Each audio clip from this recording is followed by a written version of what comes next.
தளபதி, நம்ம சோல்ஜர்ஸ் எங்க போனாங்க? அவங்க இறந்துட்டாங்க எல்லாரும். என்ன இது எப்படி நடந்துச்சு? நிலப்பரப்புல மட்டும்தான் அவனோட பார்வை இருந்துச்சு. ஆகாயத்தில் இருக்கிற எங்களை அண்ணாந்து பார்க்க முடியாதுன்னு நாங்கள் நம்பினோம். அதனால அதை அழிக்கிறதுக்கு நம்மளோட மொத்த படையும் தயாரானது. ஒரு தவறோட தொடக்கம் எதிர்பாராத நேரத்தில் ஆரம்பிக்கும். அந்த அரக்க வச்சிருந்த மிகப்பெரிய குகை மூலமா பின்னோக்கி தாக்குற நம்ம படையோட அதிர்வுகளை எப்படியோ அதில் உணர முடியுது. நான் கண் சிமிட்டுறதுக்குள்ளே எல்லாம். அப்படி நீங்க என்ன பார்த்தீங்க? நம்ம மூதாதையர்கள் சொன்ன அந்த புராதான பொருள், கிரேட் எலக்ட்ரிஃபயர்.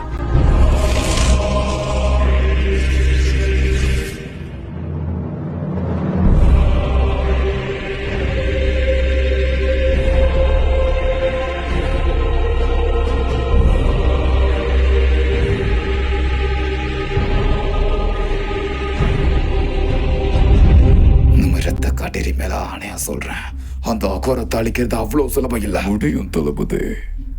நம்ம கிட்ட ஒரு கட்டுக்கடங்காத அபாமினேஷன் இருக்கு. இது அந்த மிருகத்தை அழிக்க பிறந்தது.